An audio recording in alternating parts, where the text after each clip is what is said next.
Record button.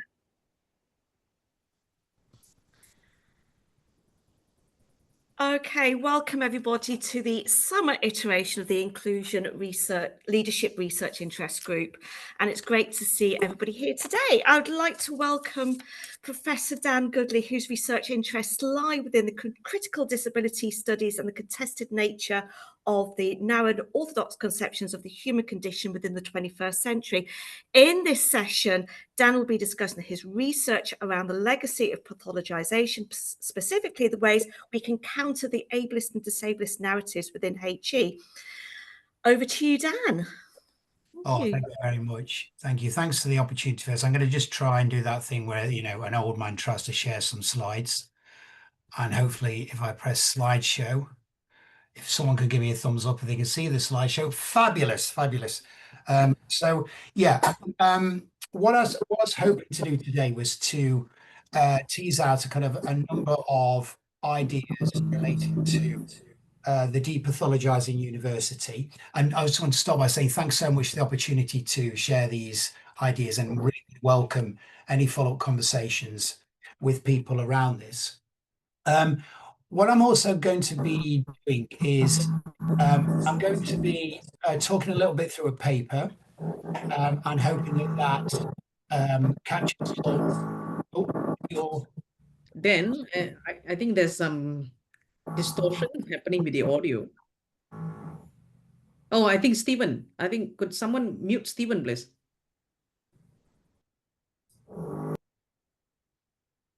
Oh, there you go. Maybe some drilling going in. Drilling seems to be the theme of the day. We're talking with Beth. So what I want to do in this paper is to just kind of talk you through some kind of ideas that we're playing around with. And by we, I mean myself and Rebecca Lawtham and Kirsty Lydiard. And I'm going to speak for about 25 minutes and then open up for any kind of thoughts and conversations that people have. I'm really interested in people's kind of reactions to that and your own ideas here. So this is a paper that's written from the bowels of the bureaucratic monster that is the university.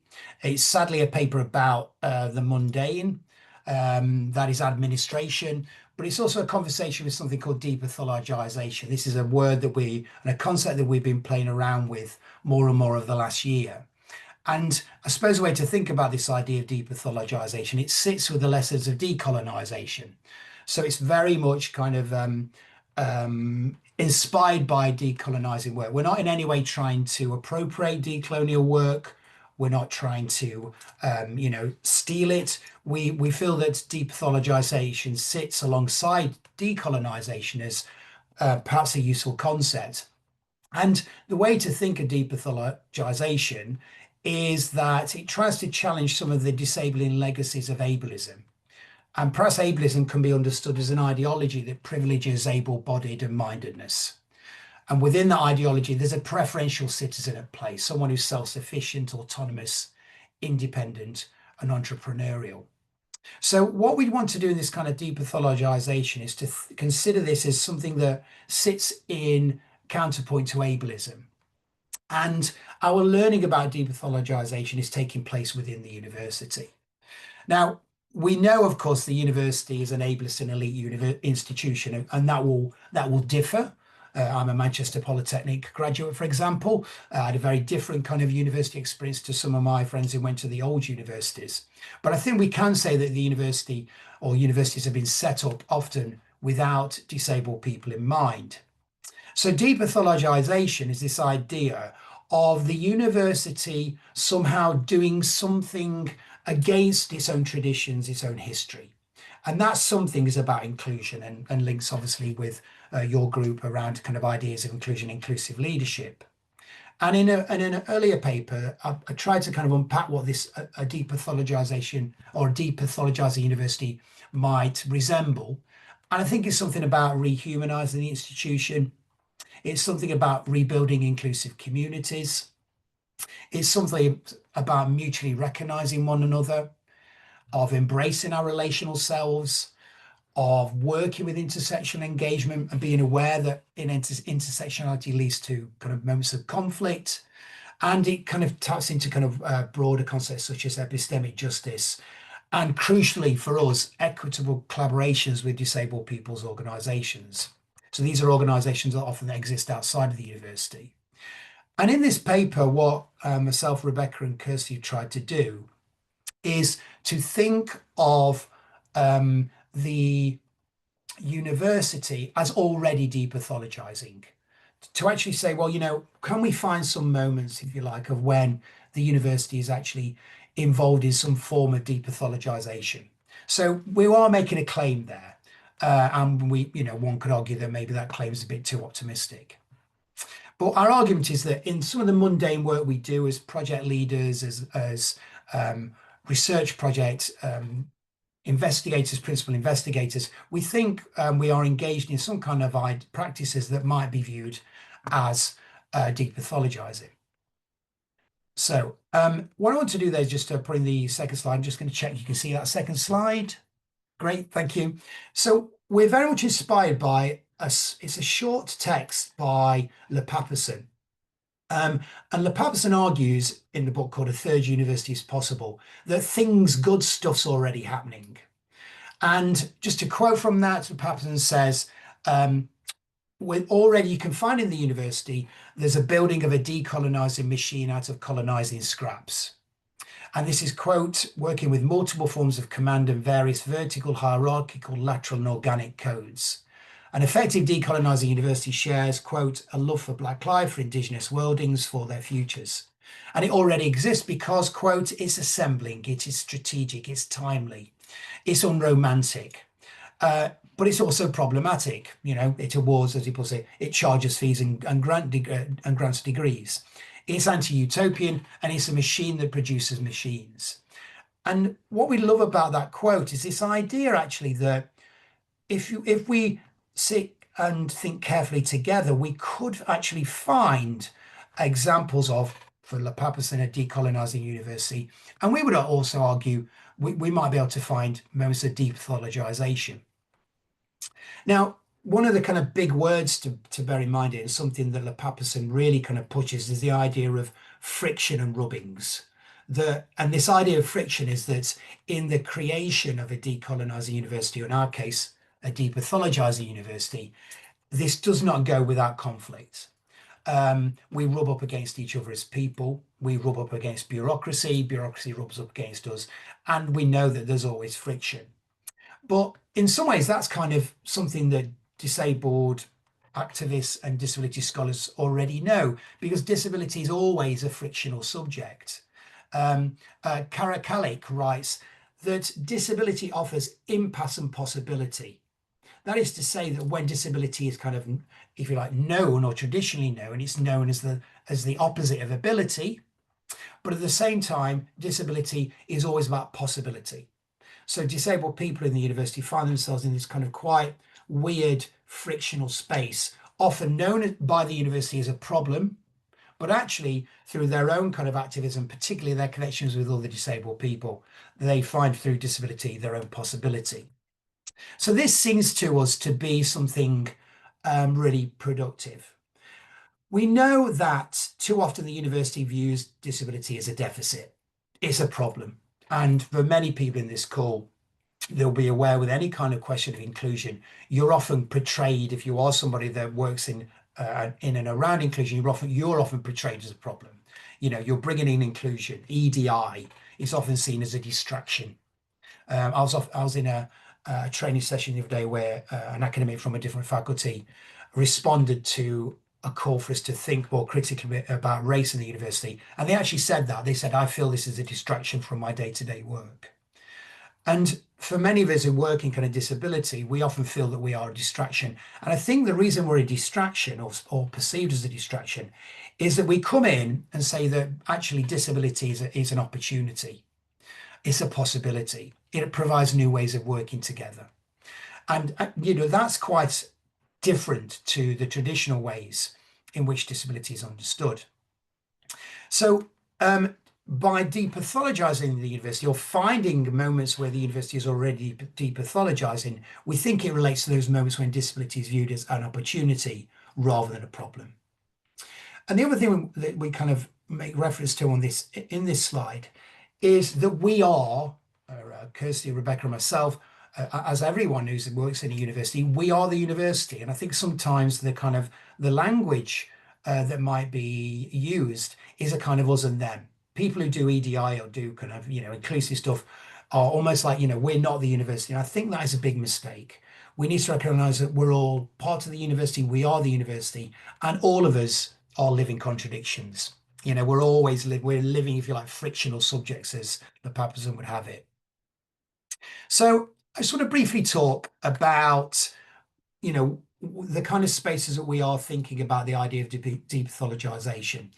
And we have a number of research projects going on at the moment, and this is where I'm going to talk very briefly about maybe some moments of depathologization. So we have a project called Disability Matters, which is funded by the Wellcome Trust, and that seeks to broaden health research priorities, innovate research methods, promote inclusive research environments, encourage more positive disability representations, and build a new generation of disabled and disability-focused health researchers. And that is working across Canada, UK, Singapore, India, and Australia. And really excitedly, it involves disabled people's organisations. And many of the people on the project, many of the academics, many of the researchers themselves identify as disabled people. So that's a big project that runs for 6 years. The second one, which is a 3-year programme of research, which is coming to an end in August, is called Humanising Healthcare. And this is a project which seeks to identify humanising, compassionate, person-centred and empowering healthcare practices in the NHS. Again, it's based in the university, so we have university researchers. But what we've been able to do is bring in researchers with learning disabilities. So organisations, Barod, Sheffield Voices, Sunderland People First and Speak Up, Self Advocacy, are all members of our executive research team. And they are tasked with not only helping to manage and deliver the project, but to audit us, to actually audit the actual process of research. So we're paying their organisations and the members in it to do that kind of work, that critical work, to kind of, if you like, keep us in check. And then the third project is Kirsty's Cripping Breath, also funded by the Wellcome Trust, in this case, a Wellcome Discovery Award. It's a 5-year transdisciplinary programme of research. It centres and explores the lives of people who've had their lives saved and sustained by ventilatory medical technologies. So our focus on these projects is deliberate. The funded research project in the British University context, of course, is one of the desired things that academics are meant to do, but it also, if you like, creates particular forms of governance. It produces forms of labour and also accountability. And we think that the research project is a really helpful way of, if you like, grounding some of these discussions of depathologization. So across the 3 projects, we have ourselves, Rebecca, Kirsty, myself. There are 12 co-investigators from different universities and different disciplines, including academics, social scientists, clinical researchers. There are 8 contracted and paid researchers, the majority of whom are early career researchers. There are over 10 disabled people's organisations that, as I've described, offer strategic leadership. There are also 13 community researchers, 3 hospital trusts, 1 arts organisation, 2 artists in residence, 6 disabled and chronically ill artists. So these are big teams and collectively a number of people. So we feel in that sense that these research projects give us a cultural site through which to contemplate depathologizing the university. So just to be clear, when we talk about these projects in this paper, we don't use our researchers as data. We don't use our projects as data. Instead, what we try to do, the 3 of us, is to hone some of the conversations, the regular tete-a-tetes, the regular online meetings that we have together, to think about how we might in some ways be engaged in some process of depathologization. So what I want to do is, for the next few minutes, is just briefly talk you through some of the ways in which we think there is some depathologization going on. So the first one is something which we originally called pushing back at university bureaucracy towards co-production.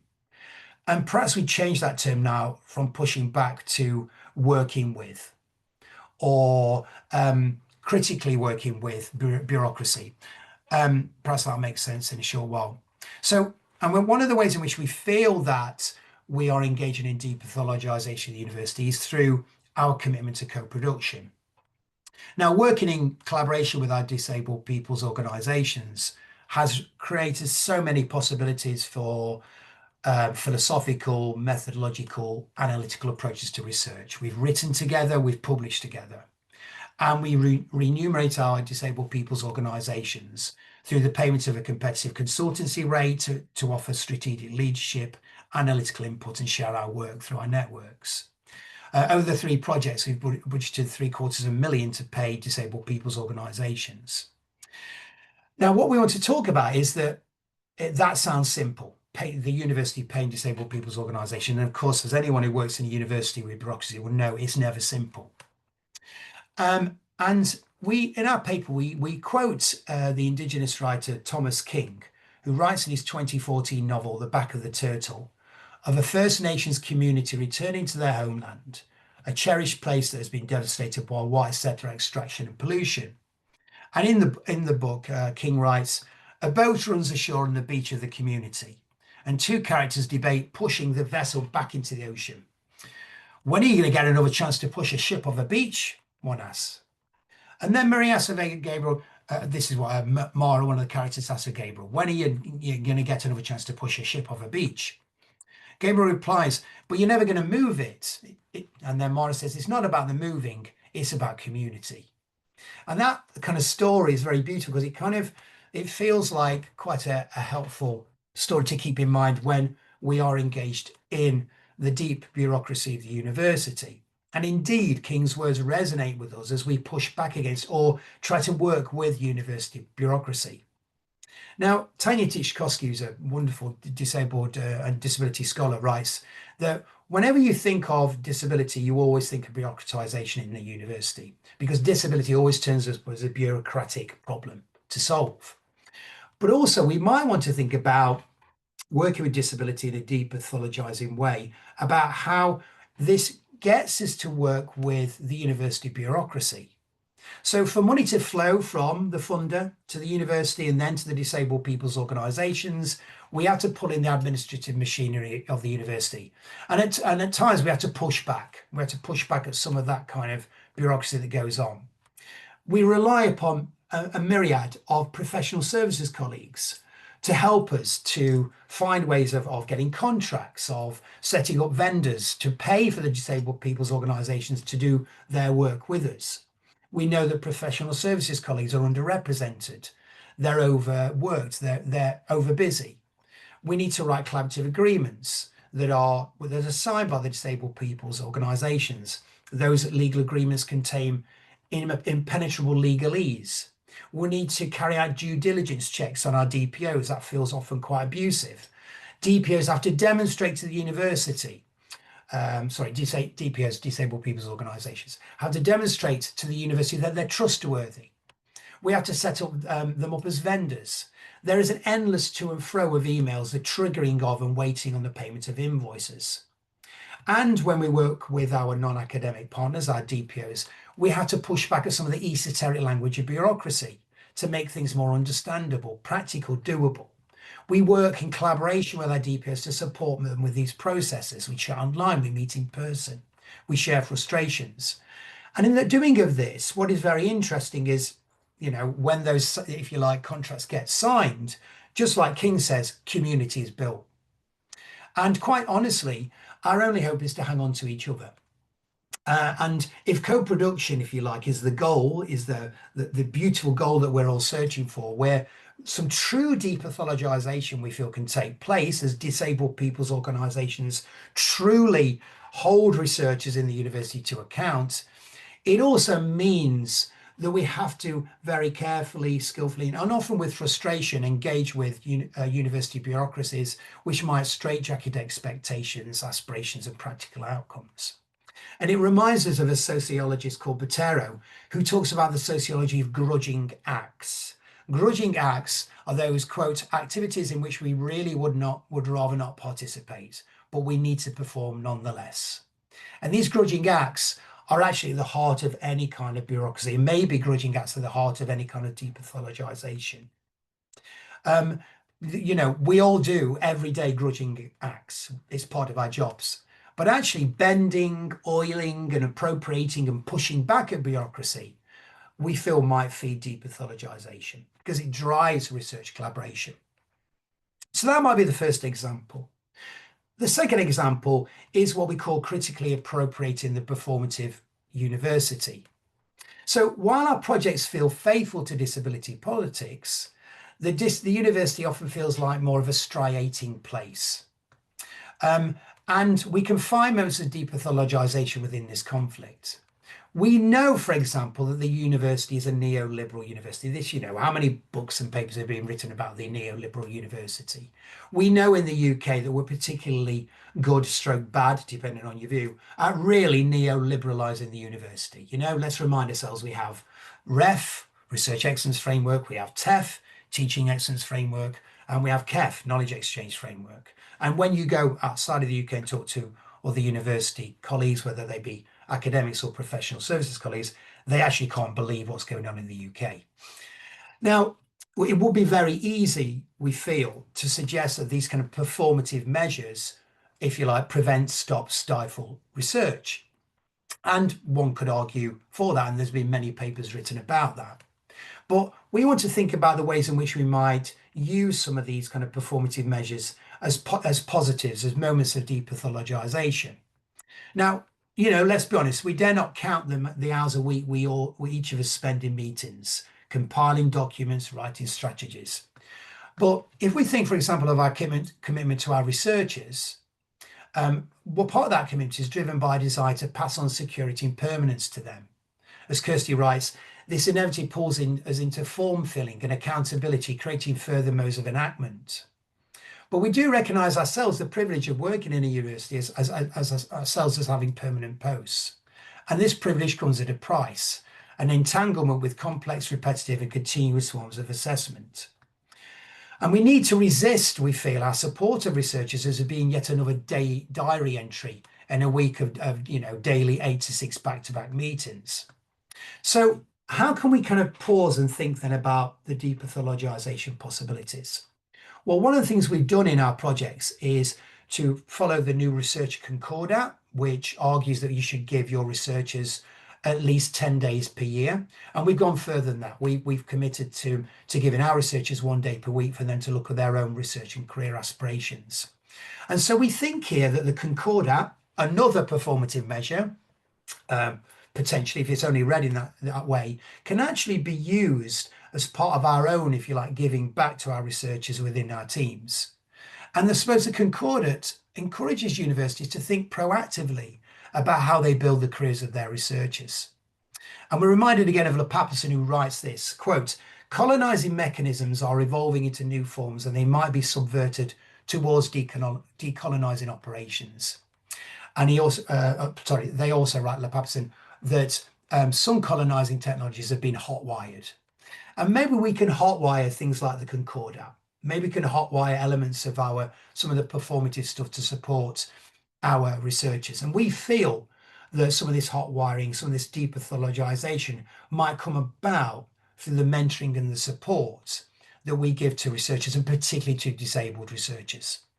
Let's remind ourselves, supporting disabled researchers is particularly important when often disabled researchers have not been imagined to be in the university. Okay, and then the third and the final kind of element, if you like, of depathologization works around the idea of access.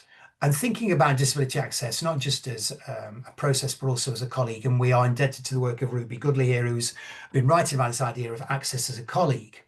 Now, what Ruby says is that we can maybe think of access as a key member of our community, almost like a kind of embodied person.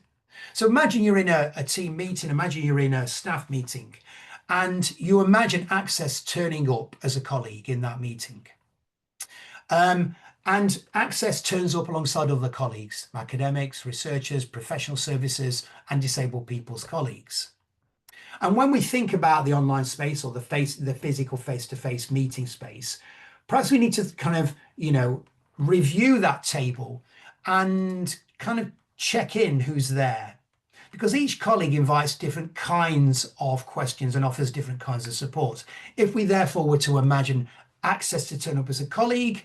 They invite questions about supports. They get us to think about capacity building. They ask us to think about how the university is enabling or disabling to disabled people. So when we invite introductions from our members at the start of this meeting, this imagined meeting, we might want to say, you know, our researchers, are they here? Are our principal investigators here? Are our project managers here? Oh, look, and access is here. So access in this case is not a distraction.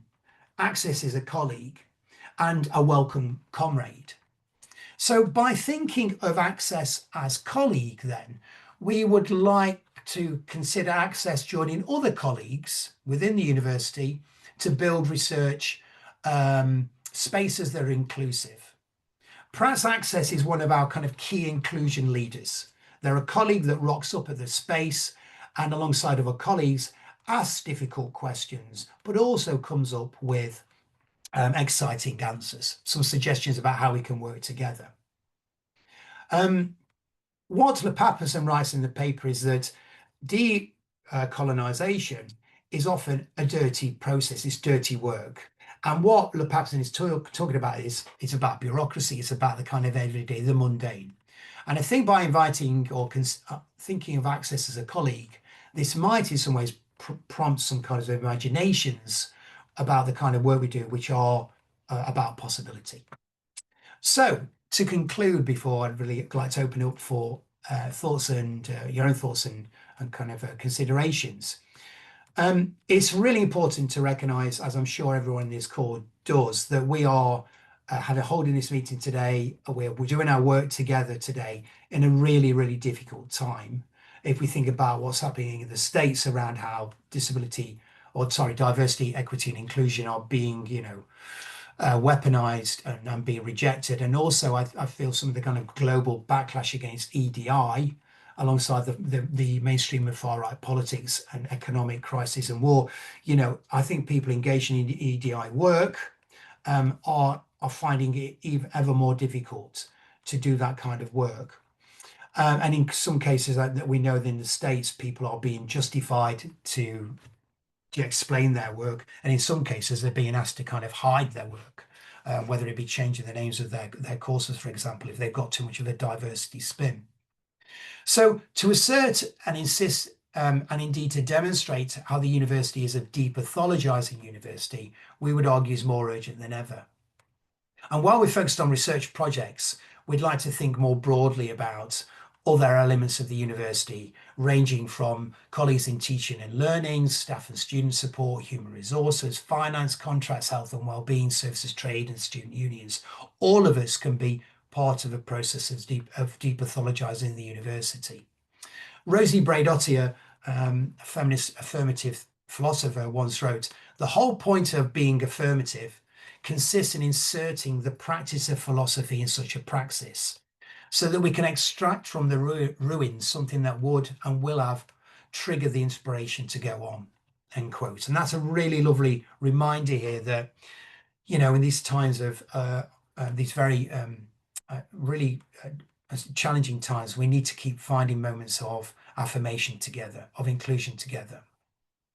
So affirmative project leadership involves curating and holding spaces and creating encounters that are engaged in the formation of research culture. We're in this all together.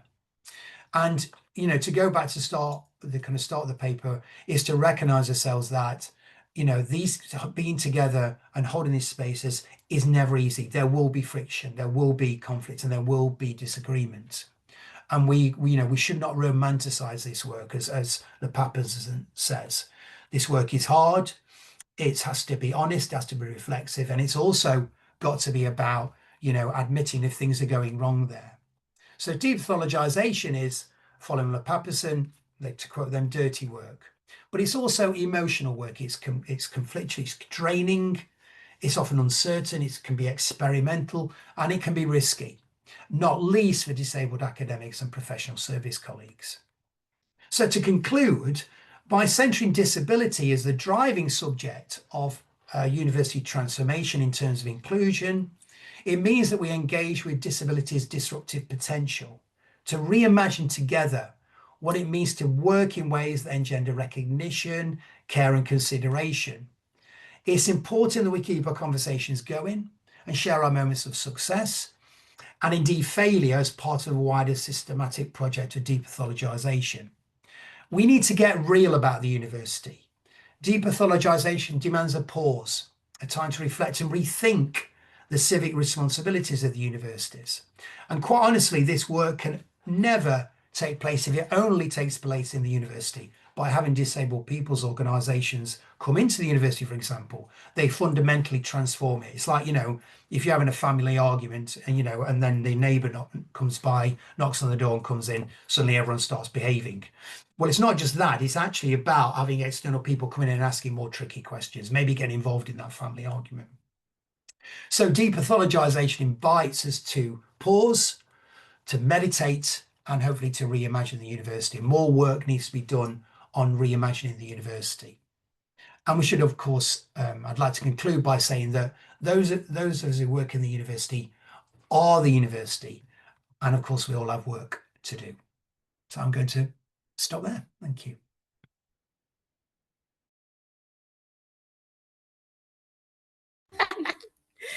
Thank you so much, Dan. That was really insightful. So many takeaways from that. Beth, do you want to just...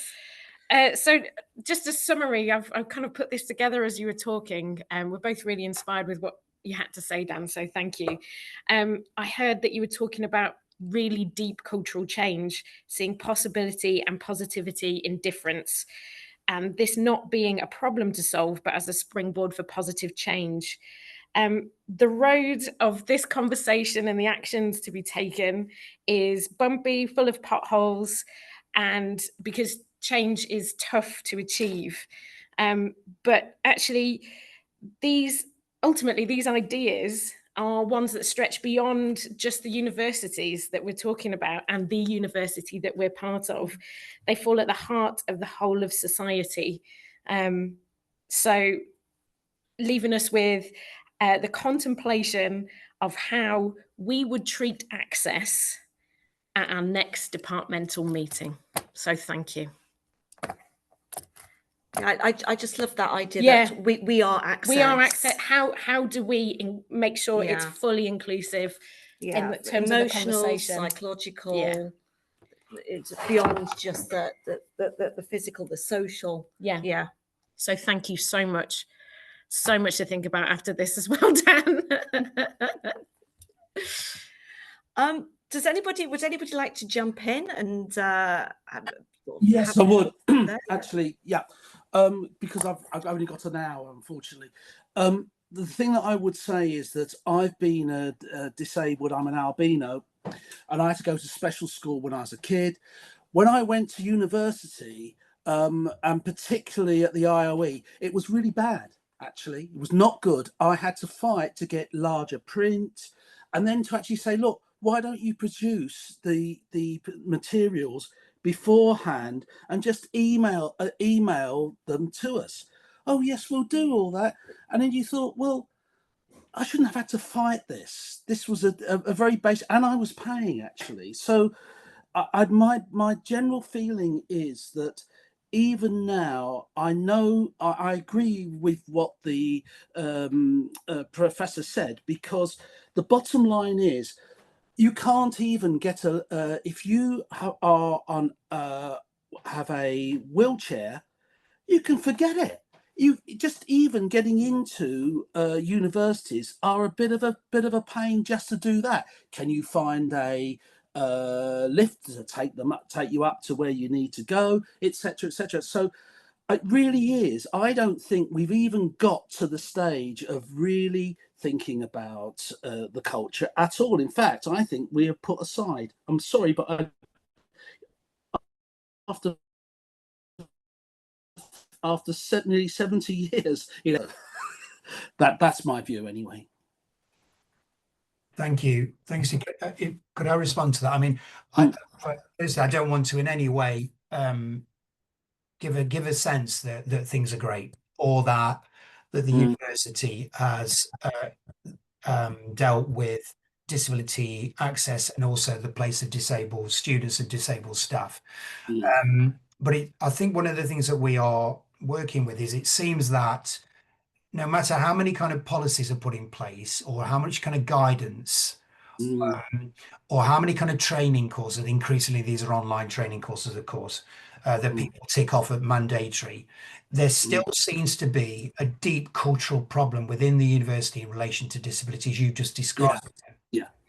And so we wonder whether, well, one of the first things to do, of course, is to have more disabled staff and students in the university, they themselves. So we're looking across these projects to have a number of proud disabled researchers and disabled professional services colleagues who, by their very presence, are they do.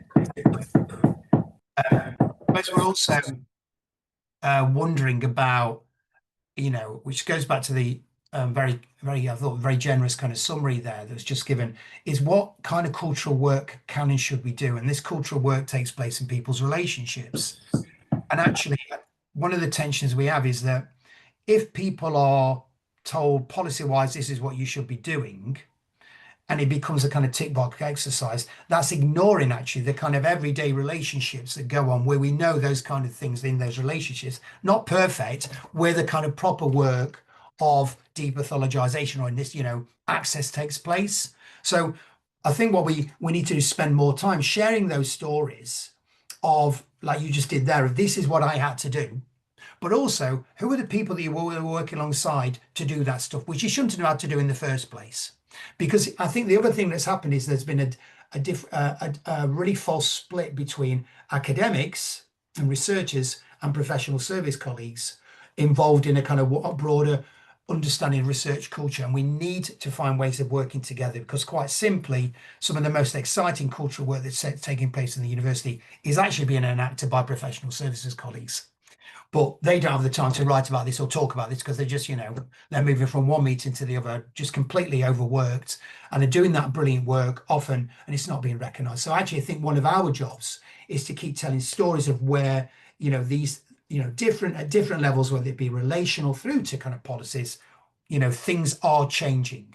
But I would not want to give any sense at all in the talk that I feel that things have moved into some kind of beautiful utopian place. As Lepapas has said, beware of any utopian idea here, because it doesn't exist. Yeah, thanks ever so much. I appreciate that. Thank you.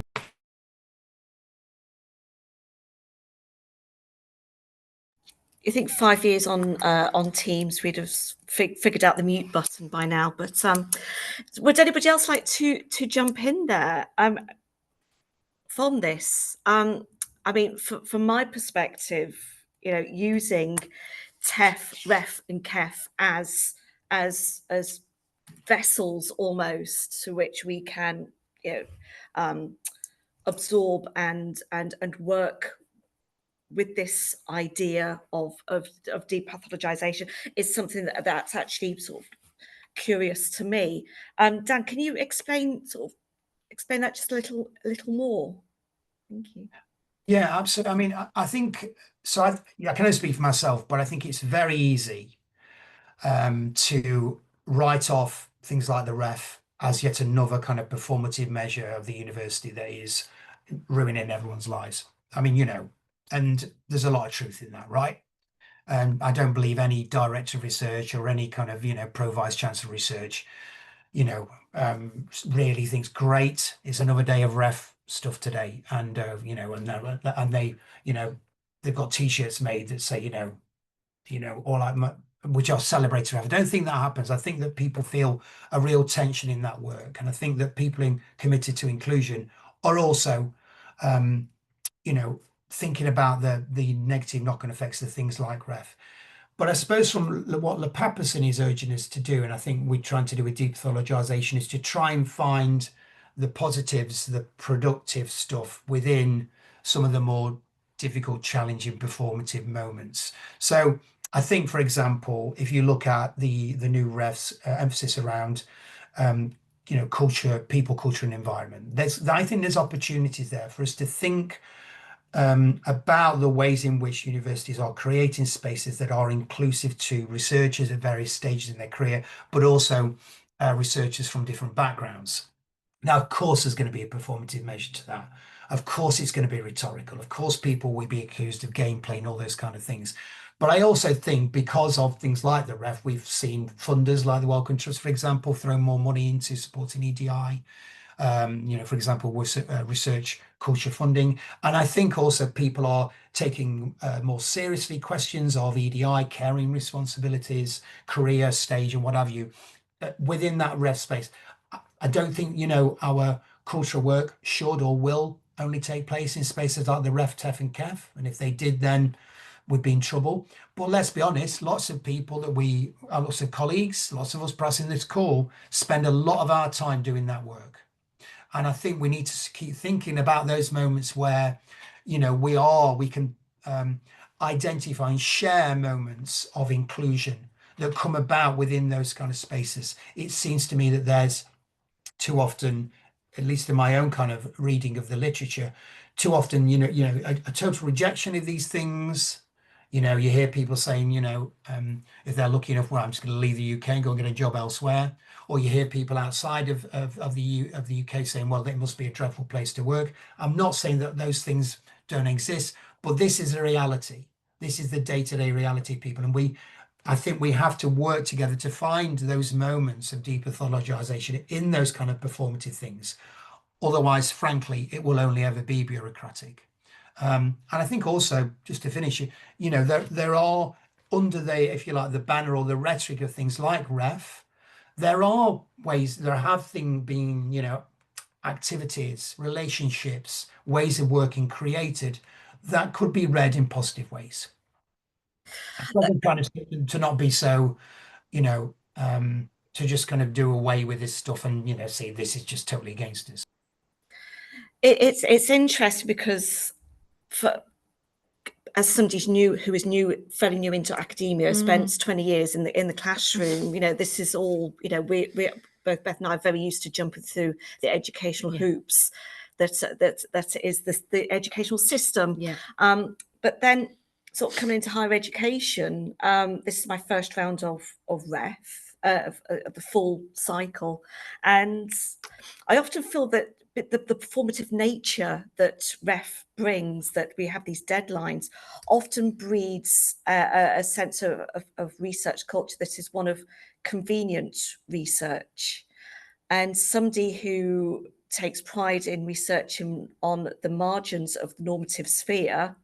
So my research is focused on refugee asylum sanctuary seekers who have children with disabilities, for example. It's very much on the edges of two big normative groups that actually my research takes too long. It's not convenient. It can't fall between the timeline. Getting people on board, we have participants that are not accessible, and that is a real challenge to try and counter this as valuable research, even though it's very small research within this big cycle of having to pump out 2.5 research projects within the cycle, and it's just a real challenge for us. I think we were talking, one of the things that I kind of comes across about through everything you said, Dan, is about the time being a thing, time to think, time to reflect, time to be reflexive instead of reactive. And Wendy, you just talked about the issue of time there. And I was saying, there's so much kind of firefighting that goes on. And obviously within the climate in higher education at the moment, dare I say it, there's a lot of panic about what's happening. And so decisions are made often without that time and without thinking about the wider implications that go against the norm or on, that are perceived as different. And I think this is a massive challenge that we're up against, because everything we're saying, we're in agreement, totally, just what you've been saying really resonates. But it's trying to get people to hear and listen that we need time to think. We need time to look deeply into culture and how that can be changed to be more inclusive. And I'm really worried that without time being given to that, it's going to be very difficult to make a lot of the changes that we would like to. I'd agree with everything, and just to be clear, I'm not any defender of the ref or any of these performative measures, because I mean, I think they, there's clearly done a lot of damage in various ways to the university. But I suppose what I would want to do is, and this is, I think you're right in terms of time, is to think about the kind of work that people do in like appropriating and working with and bending bureaucracy. So your background, from education, a teacher in a school or a primary school or a secondary school every day is essentially working with and bending and utilizing bureaucracy of many forms. I think we need to get better at capturing that and sharing that with one another. So I don't think Journal Logic, for example, is the best place often to do that. So I think there's more increasingly through blogging and through other kind of outputs that it's like today, where we have these chances and these opportunities to share, where we can share the kind of work that's going on. And I'm thinking about, we've all got stories, haven't we, of, primary schools, of, kids we know or in our families or in our friendship groups, where there's been a teacher, there has been, teaching assistant, there's been a head, there's been a member of the professional services staff in that school that is, will have helped that kid in a particularly supported that kid. We're pretty good at sharing these stories. But I think that within research spaces, we need to get better at telling these stories. And I think that, just to throw it back again at the REF, one of the things that REF apparently likes about its papers is they're methodologically rigorous and they're significant. Well, maybe there's nothing more methodologically rigorous than finding new ways of sharing the kind of work that we do every day, which we would hope to be inclusive. So I think there's a challenge there. I take your point around time. I think it's really difficult, but I think so much work around inclusive research cultures or inclusive university cultures gets lost as soon as the meeting ends. So I think we need to get better about how we capture some of that kind of work, that day-to-day work. Thank you, Dan. Would anybody else like to jump in with their thoughts? Donnie, and there's a few more people still. Yeah, thanks, Yeah. Dan. It's a really interesting sharing that you gave. I was just thinking along the lines that, we talk about culture and we need to acknowledge that culture takes time to change. It is difficult to change and it takes time to change. And I think the essence of your talk was about talking about, the importance of having representatives that are, having lived experience of disabilities themselves, researchers with lived experience of disabilities themselves, and they are the central point in getting involved in making shaping university policies and research agendas. And I think that that's a very important area that seems to be lacking and needs attention, because often when we talk about inclusion, we talk about disability, and we talk about changing culture, is more often the conversation is around people who does not have that lived experience, and getting people who are involved in that lived experience is tremendously important, because if we don't do that, we might be constantly having this dialogue and conversations about formulating inclusion and policies that is disabled friendly, but we might also have people having the experience as Stephen, who says that now that whatever that is happening now and whatever that is in place now still does not meet the needs of people like me. So that I think that essence of it is quite important. And as you were sharing, I was also thinking about the pandemic, and your paper was written after the pandemic, and many of the problems that we encounter today is partly the pandemic has raised a lot of awareness with regards to the problem. For example, mental health. Mental health wasn't so much of attention previously, but the pandemic has raised great levels of attention and concern with regards to mental health. And we see that there's a lot of programs and policies around mental health, but I have this question in mind, is that who gets to decide what mental health looks like in a university? So, so, so who gets to decide that? Because we have lots of policies, we have lots of programs, and we have a lot of conversations and talks and dialogues. But who gets to decide what does it look like in a university? And until we have a concrete answer towards that, and having that inclusion of people, the right people that makes the policy and talks about the policy, I feel that we are still heading to a very gray area. Thank you for those comments. I mean, I think, you've, in terms of answering your last question, you've kind of identified that point through. There's no way we're going to ever understand the ways in which disabled and neurodivergent, staff, students, professional service colleagues are included within the university unless they are driving those things forward. And so, having researchers in our teams that proudly identify as disabled people as well as researchers is absolutely core to pushing along those kind of debates. And I think those kind of questions about what counts as either mental health or what counts as disability and neurodivergence, they have to be coming through the kind of the networks within the universities already exists. And so I'd give a big shout out here to the National Association of Disabled Staff Networks organisation in the UK, which brings together those disabled staff networks across different kind of job titles, because they are pushing the agenda and actually pushing considerations of the kinds of people that should be included in these conversations. So yeah, the universities, particularly academics, cannot be trusted to be the ones that are driving some of the or responding, if you like, giving answers to your questions. We have to do it in collaboration with disabled people's organizations, but also disabled staff networks. Yeah, on that point then is also touching upon what you mentioned earlier, is the room or the opportunity to ask difficult questions and at the same time get exciting answers.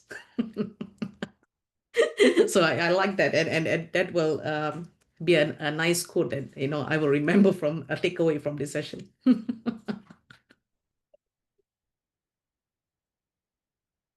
Okay. Does anybody else have any questions or any thoughts?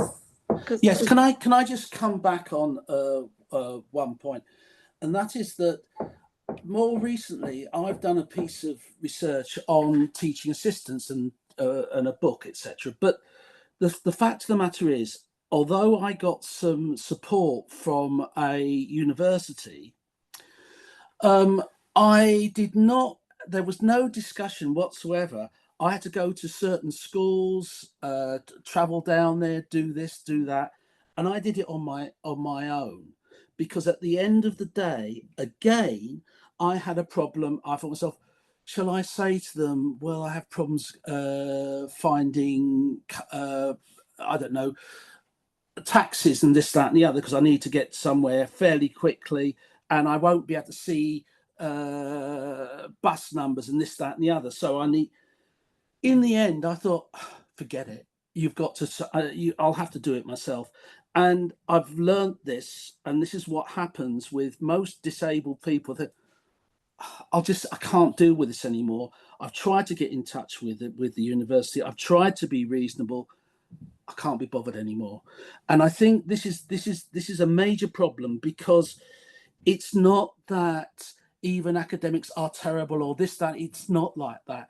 It's so totally out of the box, as was said with other people and yourselves, that the whole system, no one really, they might worry about it, but won't do an awful lot about it.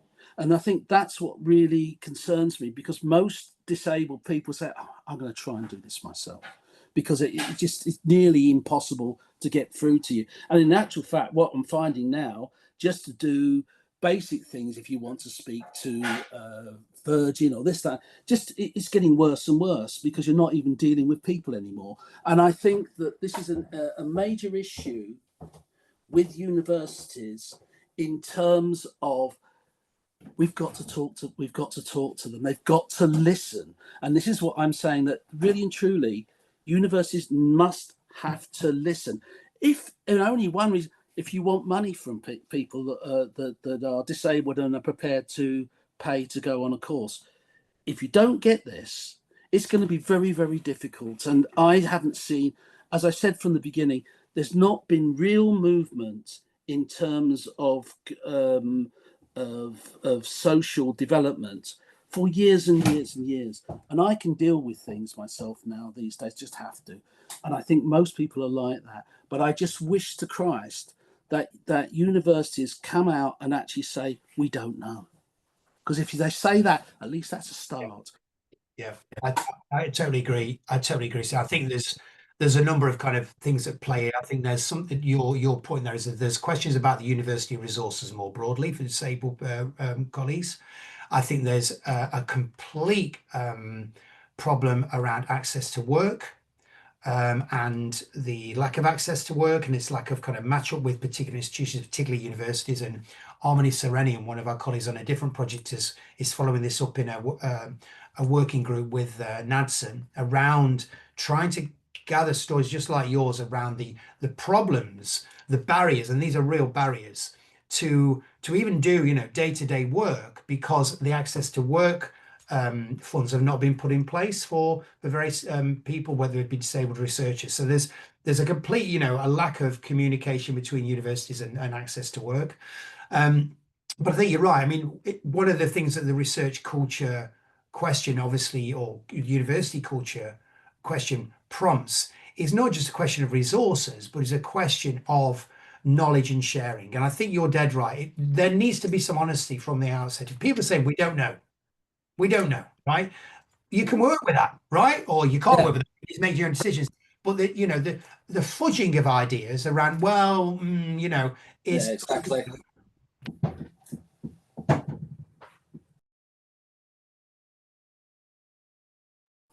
Just adding on a little bit then to what Stephen has just mentioned. I think that we have quite a bit of conversations and research that has been done on equity, diversity, and inclusion, and still there is a lot of barriers around, and I think that we need to move from one B to the other B, moving from barrier to belonging.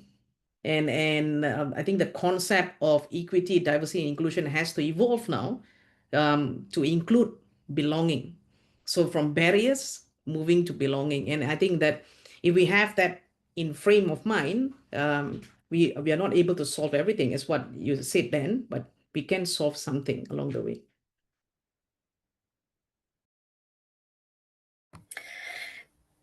Dan, do you have any final words? Because I'm just looking at, conscious of the time here, and it's 10 o'clock, and yeah, I'm just conscious of your time.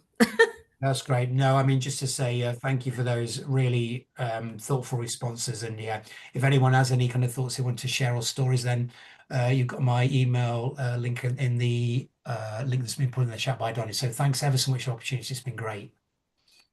Dan, thank you so much. Honestly, it's been an absolute pleasure. This hour has gone by so quickly. It really has. And yeah, hopefully see you at a Nottingham Forest game soon. So yeah, up the Reds. Thank you, folks. Thank you, Dan. Thank you so much, Dan. Thank you. Thank you, everyone, for coming as well.